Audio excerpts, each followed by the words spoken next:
औज़ु बिल्लाहि मिनश्शैतानिर्रजीम बिस्मिल्लाहिर्रहमानिर्रहीम।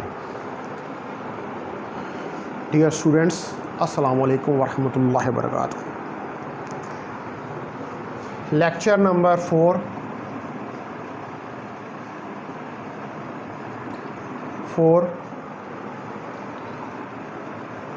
Mechanics 2।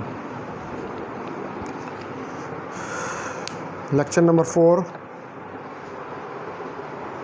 Mechanics 2। अच्छा, पहले 3 लेक्चर्स के अंदर जो है वो मैंने बेसिक्स जो है उनको डिस्कस किया था और मैंने आपको कहा था कि अब कल से जो है हम वो इसके अगली डिटेल में इसको स्टडी करना शुरू करेंगे। तो आज हमें रिलेशन देखना है, relation between angular and linear variables.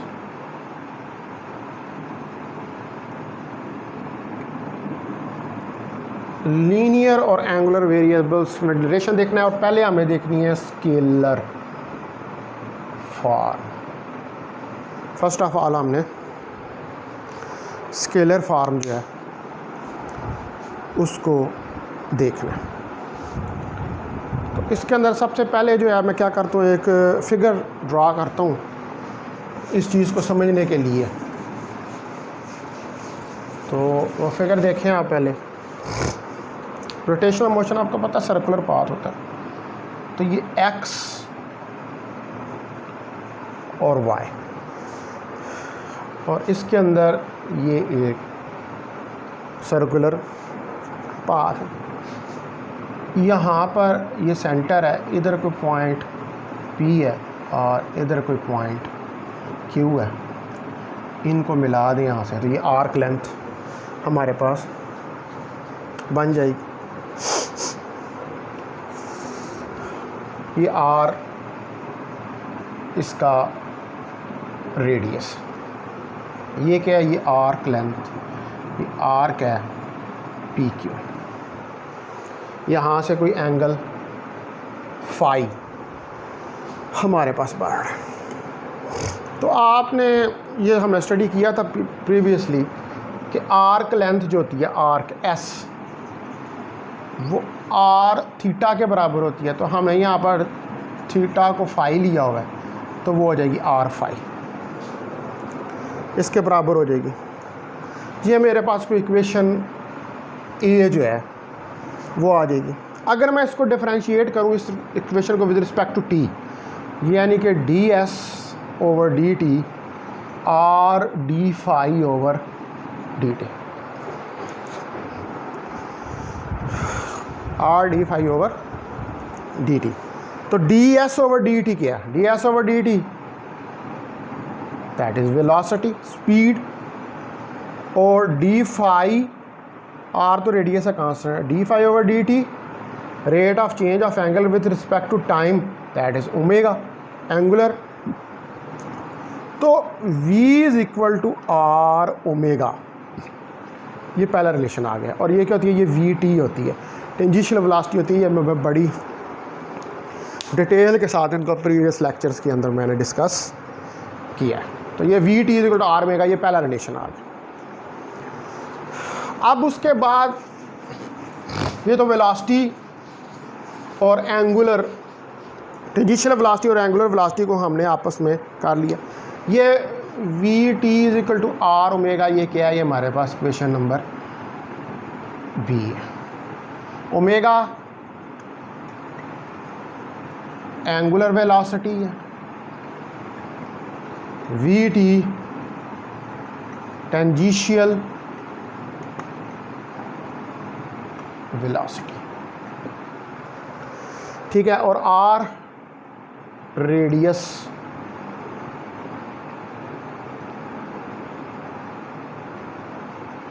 है किसका? सर्कुलर पाथ का,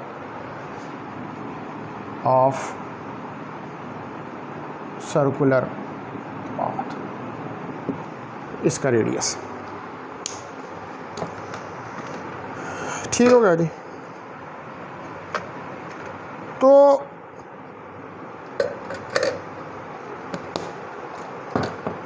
ये हमारे पास आ गया। अब हमने देखना है एक्सेलरेशन के लिए। तो एक्सेलरेशन के लिए इसी बी इक्वेशन को, ठीक है, इसको इंटीग्रेट करें, सॉरी डिफ्रेंशिएट करें विद रिस्पेक्ट टू टी। तो D V T over D T R D omega over D T. तो D V over D T क्या है? D V T over D T क्या है? ये टेंजिशियल एक्सेलरेशन है।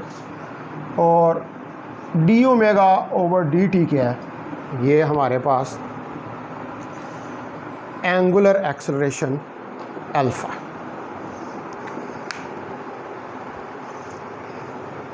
तो ये मेरे पास क्या आ गया? ये मेरे पास आ गया, इसको लिखते हैं ऊपर हम।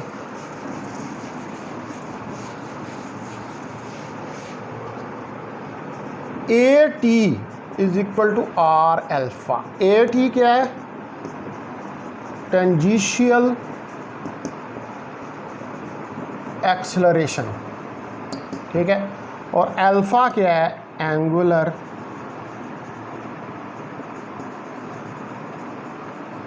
एक्सेलरेशन। ये मैंने बड़ी डिटेल के साथ इन चीज़ों को डिस्कस किया हुआ, ठीक है। और सर्कल में किसी चीज़ को मूव करवाने के लिए जो इम्पॉर्टेंट चीज़ होती है वो कौन सी होती है? क्योंकि वो सर्कल में मूव कर रही है, तो सर्कल में मूव कराने के लिए उसको सेंट्रीपिटल एक्सेलरेशन रिक्वायर्ड होता है। तो सेंट्रीपिटल एक्सेलरेशन कितना होता है? A C V square over R, जी सेंट्रीपिटल एक्सेलरेशन होता है। ये कल मैंने आपको बताया था कि जब डायरेक्शन चेंज होती है तो सेंट्रीपिटल एक्सेलरेशन होता है। और मैंने आपको बताया था कि रोटेशनल मोशन के लिए सेंट्रीपिटल एक्सेलरेशन उनका ज़रूरी है। एंगुलर एक्सेलरेशन या टेंजेंशियल एक्सेलरेशन का होना ज़रूरी नहीं है, लेकिन सेंट्रीपिटल एक्सेलरेशन का होना हर सूरत में लाजमी और ज़रूरी है, ठीक है डियर स्टूडेंट्स। तो इसके अंदर अगर मैं यहाँ पर v की वैल्यू रखूँ तो आर ओमेगा का स्क्वायर ओवर आर, तो ए सी को मैं राइट डाउन कर सकता हूँ R square omega square over R. R से कट गया, तो ये मेरे पास क्या आ जाएगा? A C is equal to R omega square. ये सेंट्रीपिटल एक्सेलरेशन का formula in terms of angular velocity, angular variable के फॉर्म में, और ये वाला फार्मूला था ये लीनियर या टेंजेंशियल वेलोसिटी की फॉर्म में था। लेकिन एंगुलर मोशन के लिए हमारे पास सेंट्रीपिटल एक्सेलरेशन का होना ज़रूरी है। दूसरा कोई एक्सेलरेशन हो ना हो, लेकिन सेंट्रीपिटल एक्सेलरेशन जो है उसका होना ज़रूरी है। दूसरा टेंजेंशियल एक्सेलरेशन है एंड इट इज़ ऑलवेज इस direction is along the tangent to the circle. अब डियर स्टूडेंट्स आप आए आगे, ये तो होगी स्केलर फॉर्म। हमने स्केलर फॉर्म को देख लिया कि स्केलर फॉर्म क्या होती है। अब आप आए वेक्टर फॉर्म के ऊपर, वही रिलेशन देख रहे हैं हम, वेक्टर फॉर्म। तो वेक्टर फॉर्म में मैं दोबारा एक फिगर जो है उसको ड्रा करता हूँ। ये देखें, ये हमारे पास x और y है, ये कोई ओरिजिन है हमारे पास। तो कोई एक पॉइंट P जो है वो यहाँ पर सर्कुलर मोशन कर रहा है, ठीक है जी। यहाँ पर हम ले लेते हैं कि कोई पॉइंट P है, इधर कोई पॉइंट P हम ले लेते हैं। तो ओरिजिन से ये देखें एक लाइन खींचते हैं और यहाँ से ये कोई एंगल बना रहा है थीटा, और ये इसकी वेलोसिटी है टेंजेंट, और यहाँ से भी ये कोई एंगल थीटा जो है वो बना रहा है, ठीक है जी। इस तरफ हम कह लेते हैं कि हमारे पास कोई जेड एक्सिस, ठीक है। ये मैंने अब फिगर जो है वो 3 डायमेंशंस में ड्रा की है। पहली फिगर जो है मैंने 2 डायमेंशंस में ड्रा की थी। हमने क्या किया, क्योंकि रिजिड बॉडी ली है और वो रिजिड बॉडी जो है वो रोटेट कर रही है along the Y axis. Y axis के अलॉन्ग रिजिड बॉडी रोटेट कर रही है, ठीक है जी। किस तरह रोटेट कर रही है, इसके एक्सेस ऑफ रोटेशन जो है वो वाई है। एक पॉइंट पी जो है यहाँ पर ये रोटेट कर रहा है, ये मूव कर रहा है रिजिड बॉडी। रिजिड बॉडी का आपको पता है ऐसी बॉडी होती है कि जिसमें तमाम पॉइंट्स के दरमियान डिस्टेंस जो है वो सेम होता है, वो कभी भी चेंज नहीं होता। तो अगर मैं यहाँ से एक परपेंडिकुलर ड्रा करूँ तो इस थीटा के सामने वाला angle R sine theta component बन जाएगा, ठीक है।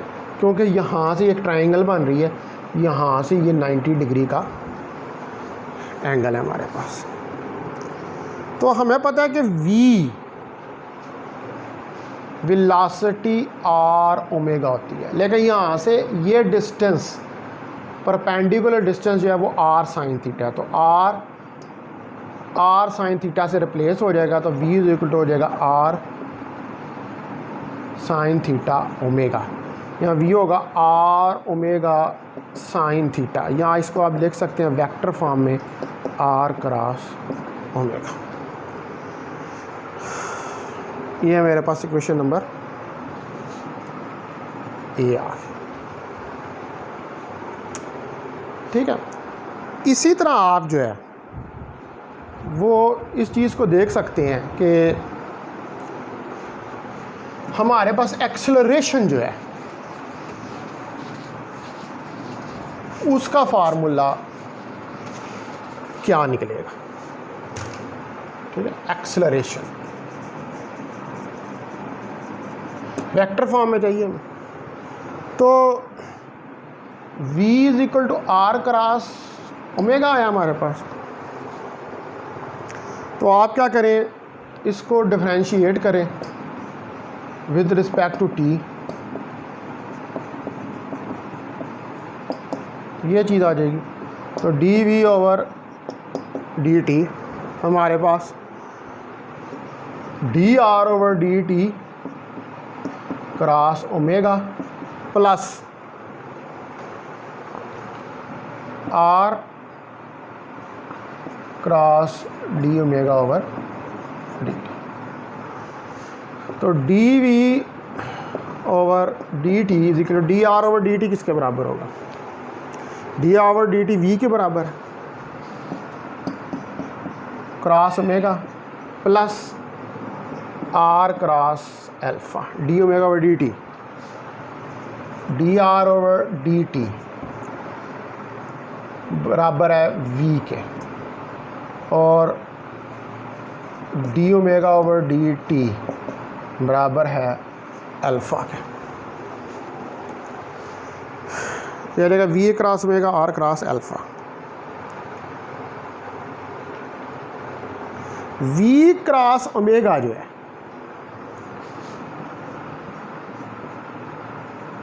v क्रॉस ओमेगा ये ए टी है, टेंजेंशियल एक्सेलरेशन, और आर क्रॉस अल्फ़ा ये है हमारे पास रेडियल या सेंट्रीपिटल एक्सेलरेशन। उसको नॉर्मल भी कहते हैं, रेडियल भी कहते हैं, और सेंट्रीपिटल एक्सेलरेशन भी कहते हैं। तो हमारे पास टोटल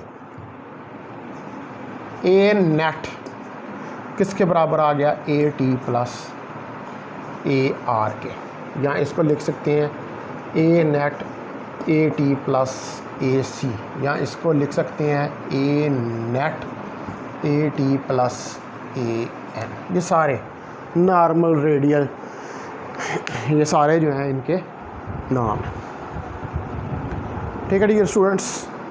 तो अब आप देखेंगे ये मैंने आपको पहले चीज़ें एक्सप्लेन की थी, अब मैंने आपको इनको कैलकुलेट करके दिखा दिया। अब नेक्स्ट जो हमने चीज़ स्टडी करनी है वो हमने स्टडी करना है रोटेशनल काइनेटिक एनर्जी। तो ट्रांसलेशन काइनेटिक एनर्जी का तो आपको पता है कि अगर कोई बॉडी स्ट्रेट लाइन में मूव कर रही हो, ठीक है जी, अगर कोई बॉडी स्ट्रेट लाइन में मूव कर रही हो तो उसकी काइनेटिक एनर्जी जो होती है वो ट्रांसलेशनल काइनेटिक एनर्जी होती है। ट्रांसलेशनल काइनेटिक एनर्जी कौन सी होती है? ट्रांसलेशन मोशन कौन सी है? जिसमें पार्टिकल्स जो होते हैं वो पैरेलल लाइन का पाथ जो है उसको फॉलो करते हैं, और रोटेशनल मोशन वो होती है जिसमें पैरेलल लाइंस को फॉलो नहीं करते, सर्कुलर पाथ होते हैं। रोटेशनल काइनेटिक एनर्जी, इसके लिए भी मुझे दोबारा एक फिगर जो है वो ड्रा करनी पड़ेगी। सपोज करें कि ये मेरे पास एक 3 डायमेंशनल कोऑर्डिनेट सिस्टम है, यहाँ पर y है, यहाँ पे z है, यहाँ पे x, ये कोई भी आप इनको नाम दे सकते हैं, इससे परेशान नहीं होना कि x y z कोई you can give any name, ठीक है। तो यहाँ पर यह क्या, हमारे पास एक रिजिड बॉडी है जो कि सर्कुलर पाथ के अंदर मूव कर रही है। एक रिजिड बॉडी है जो कि सर्कुलर पाथ के अंदर मूव कर रही है, ठीक है। यहाँ से ये सेंटर और ये को मास m1 है, ये को मास m2 है, इसका रेडियस r1, इसका रेडियस r2, ठीक है जी, ये हमारे पास हो गया। और इसकी वेलोसिटी v2 और इसकी वेलोसिटी v1, ठीक है, ये मूव कर रहे हैं। तो मैंने आपको बताया था कि जितने पॉइंट मासेस हैं इनकी टेंजेंशियल वेलोसिटी तो डिफरेंट होंगी, लेकिन इन तमाम पार्टिकल्स की एंगुलर वेलोसिटी सेम होगी। Omega same for all particles, but omega जो है वो सेम है तमाम पार्टिकल्स के लिए, but V tangential it is different for different particles. मैं ये बात बता चुका हूँ आपको पहले, मैंने इसको एक्सप्लेन किया था। तो अब काइनेटिक एनर्जी का अगर मैं फार्मूला लिखूँ यहाँ पर इसके लिए, इस सारी कॉन्फ़िगरेशन के लिए, तो काइनेटिक एनर्जी जो है मेरे पास क्या आ जाएगी? काइनेटिक एनर्जी 1/2 m1 v1 का स्क्वायर प्लस 1/2 m2 v2 का square up to so on 1/2 m n vn का स्क्वायर, ये मेरे पास आ जाएगा। यहाँ पे मैं v1 पुट कर दूँ r ओमेगा 1, v2 को पुट कर दूँ r2 ओमेगा 2 और vn को पुट कर दूँ rn ओमेगा n। तो काइनेटिक एनर्जी मेरे पास क्या आ जाएगी? 1/2 m1 r स्क्वायर ओमेगा 1 का square plus 1/2 m2 r square 2 omega 2 up to so on 1/2 mn r square n omega square, ये चीज़ आ जाए। अब हमें पता है कि सारी एंगुलर वेलोसिटी सेम है,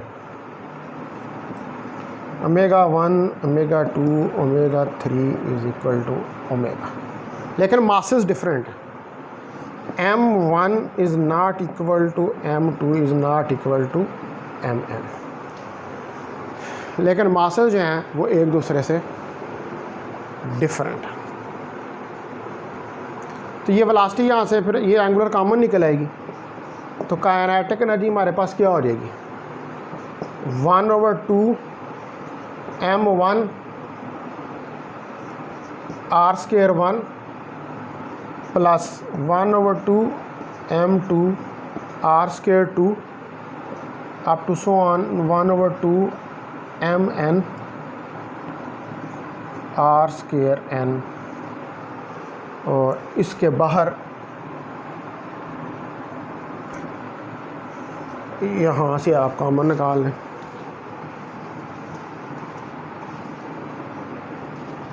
तो काइनेटिक एनर्जी ये ओमेगा कॉमन निकला। ठीक होगी बात।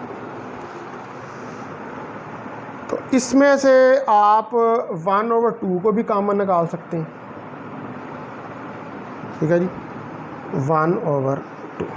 अब ये सारा जो है m1 r1 के, इसके लिए एक नई टर्म आती है जिसको हम कहते हैं मोमेंट ऑफ इनर्शिया।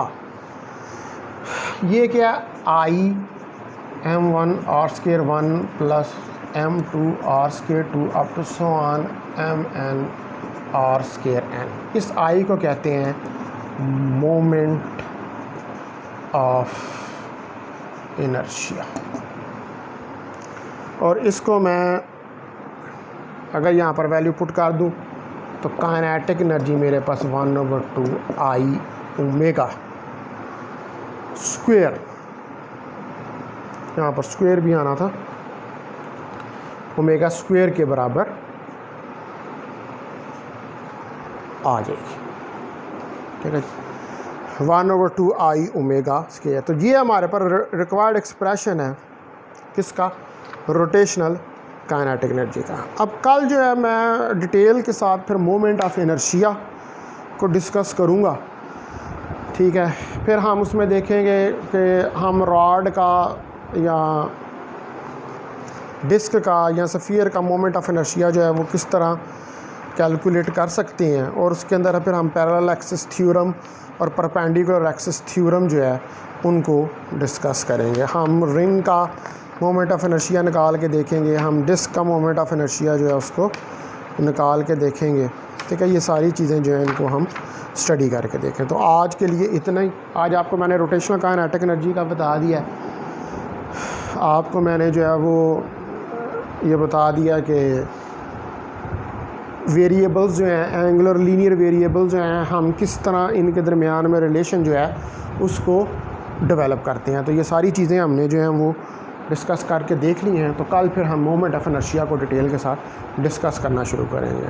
तो डियर स्टूडेंट्स, अपना ख्याल रखें। मैं आपको असाइनमेंट्स भी दूंगा इस हवाले से, और वो असाइनमेंट्स आपके लिए बड़ी यूज़फुल होंगी for the exam of Sargodha university mechanics 2 के अंदर। वो बहुत ज़्यादा आपके लिए यूज़फुल होंगी।